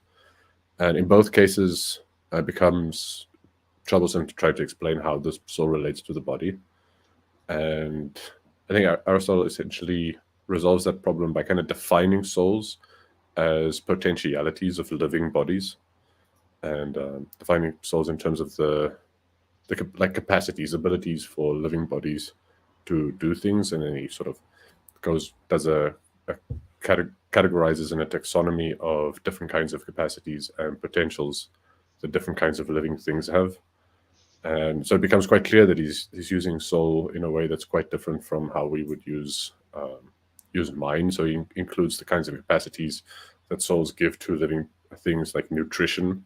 So he would say the metabolism of a living being is part of its soul, like its soul is its capacity to engage in metabolism, something like that. That's part of the soul, but like we would say, like people have other capacities above and beyond just metabolism. But plants have the capacity for metabolism, so they also have this minimal kind of soul. And yeah, I think in this chapter, Pete Adamson doesn't get too much into Aristotle's view of the rational capacities of souls. I'm guessing he's leaving that for a later chapter, or maybe even mention that he'll be coming back to that. So I think it relates maybe to some of the ethics stuff. And yeah, not so sure what more I have to add to that. I guess I'll tag out. Again, no, I'm sort of in the same line with you guys, where it's like Aristotle, what it seemed to boil down to me is soul was related to the ability to move. And, it's basically the ability to be in motion and also to affect change. And it's interesting to me that it seems like he really doesn't even necessarily equate soul to life, just to that ability there, because it's like, does a volcano have a soul, would be one of the questions I would ask Aristotle. And, the part of me sits there and says he would sit there and say yes to it. And it's like once he has his definition of soul, then he needs to relate that to how that relates to any body, any specific body. And again, here he talked about life in general, where it's not necessarily related to life. And that's sort of where I'm extracting from Aristotle here. How does that track with you guys, Tag? I just think that, damn it, we are 2,300 years late to ask him any questions. I actually think it's important to keep this in mind when we read him say stuff that sounds a little bit more spooky, like when he says, like the celestial bodies have soul, or like he calls them intellects. I think like probably he would say a volcano has a kind of soul, using as his definition of soul like something quite different that we mean from mind. So like it's easy for us now to read Aristotle talk about like the intellects in the heavenly bodies and sort of think he means something what he might call it, say, like the rational faculties of human minds, and he may not be ascribing anything like the rational faculties of human minds to the heavenly bodies at all. It probably just refers to their sort of innate tendency to move of their own accord in certain patterns, intelligible patterns. So they're like astronomers would have kept tables of the patterns in which the moving bodies in the sky move, and so that have an idea that there's like cyclical patterns in the way that things in the sky move, and nobody's making them move that way, at least according to the view of the Greeks. Actually, according to our view too, but I mean, so they appear to be moving of their own accord, and they're moving in this like kind of regular way. And I think that's for Aristotle. If they move by themselves, that they have souls. It's kind of how it goes. So he talks about them as if they have these intellects, but as if they have these intellects, I think like they have this regular motion that's self-driven. And so he talks about souls. When we talk about souls, that's not how we use the word soul. Like, I think nobody I've ever met like consistently uses the word soul just to refer to anything that moves in a regular pattern. That would mean traffic lights have souls, and all kinds of things have souls that most people would think don't have souls. Although, I guess it's part of the point of some of the Japanese Shinto religion is like there's souls and spirits in everything around us, and Westerners have sort of lost touch with the fact that like everything around us is kind of enchanted in a way. It's like a matter of looking at things. You can kind of be awed and fall in love with the magic of the world around you, or you can just see the things around you as objects of commodification or commercial usefulness, or just practical mundane utility, or you can have kind of like a religious awe, like the wonder of the world around you. Anyway, that's going off a little bit off topic, but yeah, I think Aristotle would probably say volcanoes have souls, and definitely did say the stars have souls. So, since the Earth was called Gaia by the ancient Greeks, probably they would even say that the Earth had a soul itself, and because they witness earthquakes, not just volcanoes, they at times, and it happened in Sparta, a big earthquake that was really destructive in Sparta. So we cannot say that earthquakes were a thing that were kind of unaware of them, and they would also see rivers flowing, and they would associate personalities or goddesses to rivers and etc. Everything. In the Shinto tradition, it's a good example, and there are many kind of more shamanistic and Wiccan traditions that also view the world in this kind of way of associating spirits with different things that occur in nature.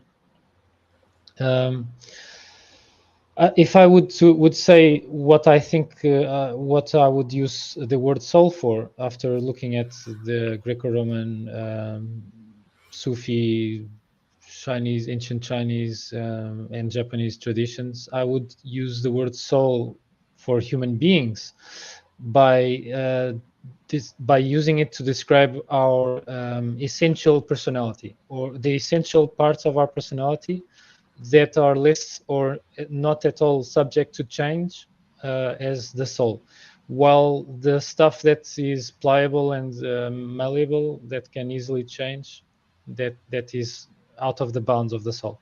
But this is just a kind of a working concept that I have. It's not entirely clear how this would map out to the actual models or the most acceptable or accepted models of psychology and also neurophysiology. Yeah, I was going to say I got my ideas on soul, but that's definitely not relevant to what Aristotle was saying here. What you're talking about is with Shinto and all is I find is summed up best under the term animism, where everything's in there. And thinking about it, if Aristotle knew about electrons constantly in motion, he'd sit there and say electrons had souls too, which would be interesting to have that talk with him. Again, can we get somebody to summon them? Tag. Yeah, exactly. I'm pretty sure someone has summoned him. So what you can do is you can feed us context. He's written works for a language model, like a GPT model, and have a language model pretend to be Aristotle and talk to you as if he's Aristotle. Won't work perfectly. It's not the same as talking to Aristotle, but it could be a fun game to play. Yeah. Especially because we only have partial works of his, not the entire thing. And of these partial works, probably some of these things received add-ons by people that were not Aristotle. And we're not sure. Yeah. Well, they were definitely translated by people who weren't Aristotle first into Arabic and then from Arabic into Latin. So a lot of stuff lost in translation. I don't know how many of the things we still have original Greek versions for.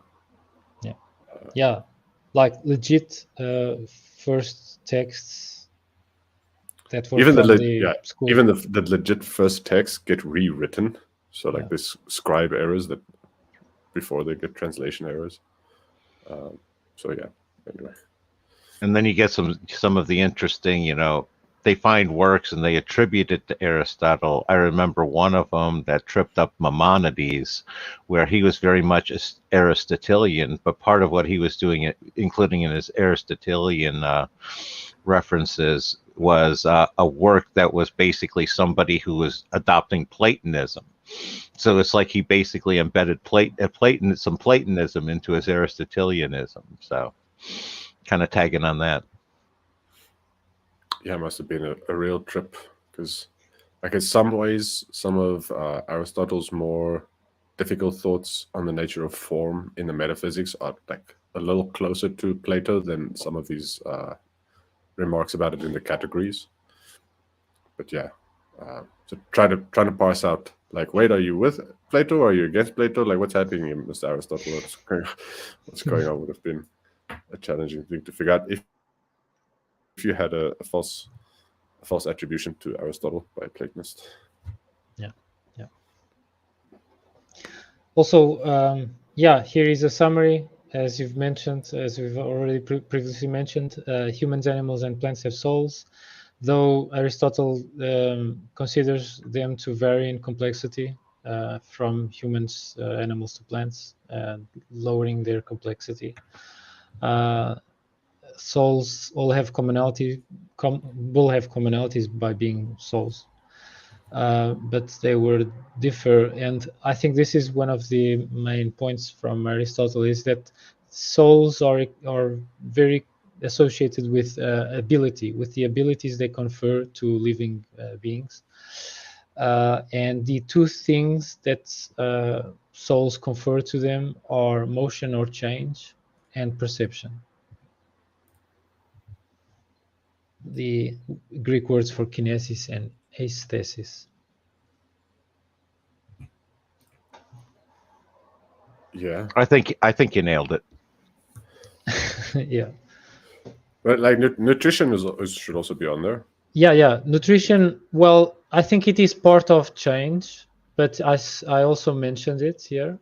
So Peter Adamson even mentions how there is the endoxa of Anaxagoras. There must be flesh and bone in cheese. There are seeds of everything and everything.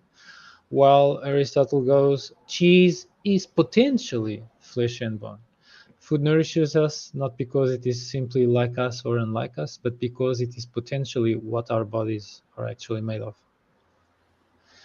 So yeah, well, this elicits me the change part. Yeah, Aristotle gets a lot of legwork out of this difference between potential and potentiality and actuality, in ways that aren't always very enlightening. So I think this is like one of those examples. Like it's all good to say that cheese is potentially what our bodies are made of, but that leaves a lot of questions unanswered. That does at least resolve some of the seeming paradoxes. So it doesn't seem so paradoxical to say that cheese is potentially what about flesh and bone. So that kind of straightforward and acceptable. Like, yeah, that makes sense. Cheese is potentially flesh and bone. Like when we eat it, it can become flesh and bone. But like Graham keeps complaining, they don't have a word for saying it can become flesh and bone. And that's what I was going to say. That's what Aristotle's trying to retrofit here, because I also see him trying to implement his the spectrum, where cheese is on a spectrum of being the foods, the foods on the spectrum between the original one and us, sort of thing. And that's what he constantly relies on, potentiality and actuality, to go on, and in order to invoke that spectrum concept. Pagan. Want to make a joke about neurodivergent cheese now? Don't want to be too insensitive. It's also I think worth mentioning that Aristotle is clearly using the soul here for what we would call nowadays neurophysiology, psychology, mind, metabolism too, and other aspects of physiology broadly for human beings, animals, and plants. Yeah. So does he have a? I think he has a work titled Psychology, doesn't he? Or is it just De Anima? Which is because I've recalled Peterson saying like he invented like fields of study. A lot of his books were titled like fields of study that we still have. And I thought psychology was one of them, but now in this one we're looking at the book De Anima, which is, I think every time I've read about Aristotle's psychology, they bring up De Anima, and not anything with the word suke in it. I think this is it, man. At least according to Google, if you look Aristotle on psychology, the only book that appears here on the soul. So is anima soul? Yeah, anima is the Latin equivalent of suke. What's the Greek title for De Anima then? Possibly something. Let's check Aristotle. I'm going to sound smart and say parapsyche, as I'm reading off of Wikipedia. Well, yeah, parapsyche, exactly. Parapsyche. Okay. No, that cleared up something for me. That's kind of a small thing to worry about, but yeah, parapsyches. but the field was still quite a jumble of things. So yeah, we got in this work everything from philosophy of mind, psychology, to neurophysiology, physiology of nutrition and locomotion. So yeah, nowadays we would look at it and say, well, we need to cut more. Specialize. It's the mantra. Yeah, and these fields are so complex. We're still figuring out so many things in each of them. That's why we are, at least my kind of biochemical background, kind of impulse is to cut it more. And also the other aspect of that the soul confers to beings, namely animals and human beings, is sensation. At least it seemed that Aristotle didn't think plants were able of sensation. And well, he kind of seems to reason that animals needed sensation because they also needed to move to find food, and thus the soul of animals and humans confers sensation. And this ties into the potentiality and actuality here in this slide. Yeah. One thing I remember was the treatise on vision, like a very primitive notion of vision, where there's a potential in the eyes fluid to see red. And I think one interpretation of what happens is that the eye fluid actually becomes red when we see red. Yeah, kind of wrong theory of vision, but yeah, I guess a correct theory of vision would sort of include something about the potential of the rods and cones in the eye to be excited by photons. And actually, now that I think about it, in neuroscience, I think still the theoretically dominant view of how neurons communicate with each other are via action potentials. It's like a dominant theory of the dominant way, or the main way in which they communicate. It's known that they communicate in other ways too, and that there are other cells in play in communication in the brain. But yeah, those action potentials, it kind of strikes me as like a potential is still potential, and actuality is still like an important concept in modern neuroscience. Yeah, the phenomena that is described by action potential uses the two words together. Literally. I say I'll take it down to the basic quantum physics. Potentiality and actuality is the collapse of the wave function. And then Douglas Adams also said that the universe is not always accurate. We can accuse the universe of being inaccurate, but I'm not so sure that we can accuse the universe of being inconsistent. That strikes me as very amusing. Like, no, universe, 1 + 1 is 2, not 1.999999998. It's 2. You got it wrong. Do better next time, universe. And I wonder how productive that sort of argument ends up being in the long run too. Okay. Yeah, well, shaking your fist at the universe. It's a thing I've done. Damn you! Make more sense. Yeah. Then we have people like Carl Sagan, Neil deGrasse Tyson, and Richard Feynman saying things paraphrased as the universe has no obligation to make sense to you. Yeah. It's under no obligation. Go ahead.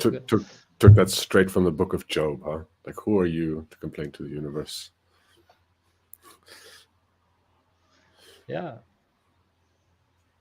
Also, to go for a slide with less eye hurting text. Here is the well, if AIs have souls, who knows? Maybe they have. I asked any AI to create a dream-like portrait of Aristotle with a butterfly. So there are several layers of meaning here. So I wonder if Aristotle ever dreamt of being a butterfly, like the famous Buddhist monk would say. Would he be sure that he was dreaming to be a butterfly, or would there be somehow a butterfly that was dreaming to be Aristotle? Yeah, I kind of love Buddhist monks doing intense metaphysical contemplation of their dreams. Yeah. I was going to say, it seems to me Aristotle has a big enough ego that his answer would be, of course I'm Aristotle and not the butterfly. Okay. Yeah. Humility not being among the virtues ranked highly among the Athenians. Yes. But then again, Athenians and other Greek in the Greek world had so many stories of tragedy that where the tragedy followed hubris exactly. Maybe they needed them. All the reminders they could get. Or maybe they just survived because of how ironic people saw them in retrospect to be. Like, yeah, we've been telling the story over and over, and yet you guys still... Yeah, like I told you so, don't go to... don't do the Sicilian expedition. It will go wrong. Yeah. Don't kill, like Oedipus, don't kill your father and sleep with your mother. Bad idea. Yeah. Anyway, thanks, guys. As always, learn a lot studying with you guys. Appreciate it a lot. Yeah, likewise. There's a lot of perplexion after this. A lot of stuff to think about. Go ahead, Graham. Sorry. I was going to say, no, always a lot of fun with you guys. I learned a lot from both of you. Thanks again. Yeah, and thanks to our listeners. We'll see you next time. Bye-bye.